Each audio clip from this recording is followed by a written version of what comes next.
Okay, here's an overview of how I'll be building the AW Studios Great Bird of the Galaxy kit. What I've started doing is some cleaning and bracing. This is just an example of how I think the bracing is gonna go down for this one.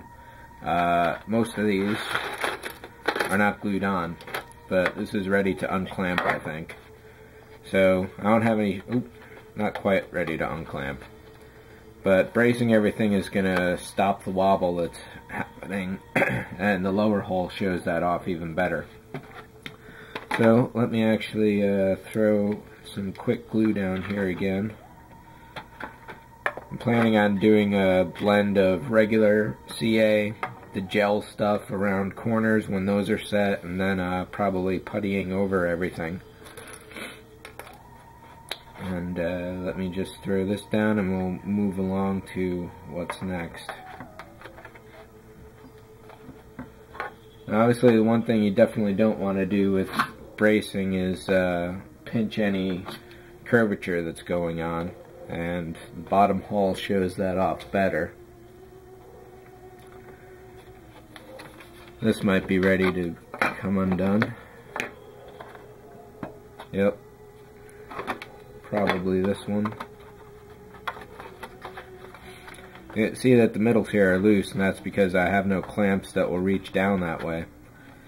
But as long as the sides are pretty good, so I'm going to have to throw another crossbar here to get rid of that warping. Or maybe, yeah, it should be that way.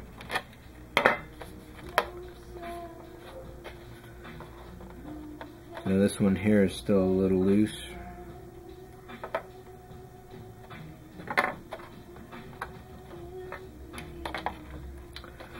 That's the basic idea. Get the thing stabilized first,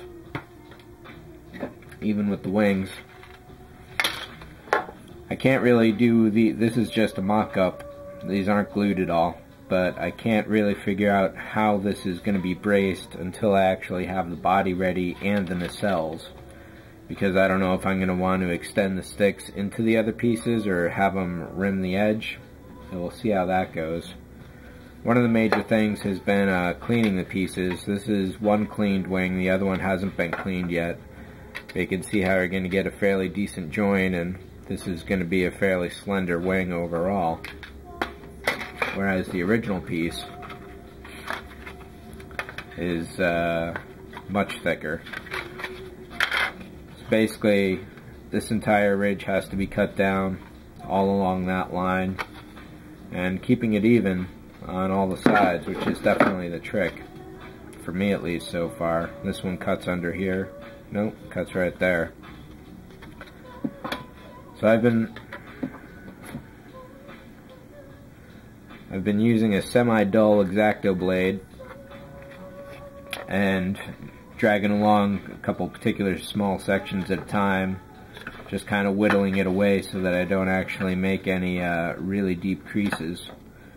And you'll see how much warp and flex is going on if you just drag the blade through. So it seems so far to get close, and then closer, and then get closer again. Work your way at it rather than trying to go for a single cut. And this is going pretty good. So one of the reasons why I'm using a dull blade is that I'm figuring if I tried this exact motion with a really fast blade, I'd wind up with a bloody thumb and possibly a burst vein in the wrist and sliced plastic. So you can see how much I just gouged right in the end there. So that'll require some filler. But the ends on both of these need to be fixed anyway. Unfortunately, you really can't pull from the backside because it's difficult to see where that borderline is. But essentially, just a little bit at a time, keep working away. It's not as bad as I thought it was going to be. And this wing, both of them probably took no more than half an hour. I've also done one engine, which came out fairly smooth, but you can see how much patching is going to be required. I'm going to follow the direction sheets pretty much similarly, except I think what I'm thinking now is that in one case rather than attach the engine to a wing and then seal it up afterwards, I'm going to seal this up sort of first, cut out the ends so I'm dealing with a hollow tube, and before I seal it up I'll be creating a mount of some sort for the LEDs. There's going to be at least one green in the front and at least one red in the back, depending on how intense I want things to get. Could do a green with a couple whites set further back. We'll see. There's a few options there. Looks like overall I'll need at least 2 LEDs in each engine, and I'll probably need 5 to 10 of them in the body. Those will be white. This is red and green, green at the front. So on an untrimmed engine, there's definitely, these were cut pretty close for the masters. In this case, this one was cut a little too close. That's not mine.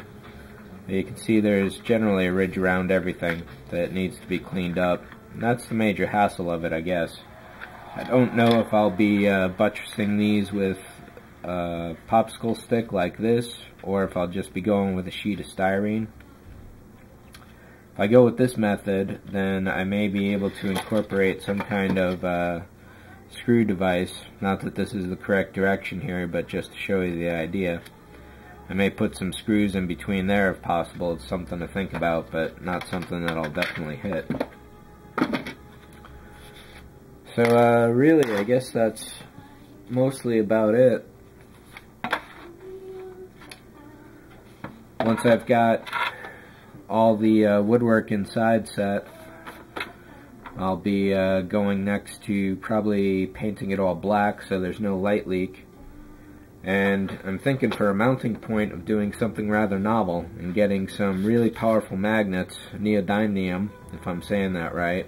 Put one on the inside here, and then I'll create a custom stand for it that's just a really big magnet with a brass rod stuck to it, and I'll do that on both sides, so there won't be any mounting holes anywhere, but I will still need to create some contact points for the electricity, and that needs to go on the bottom or the front back or the bottom top.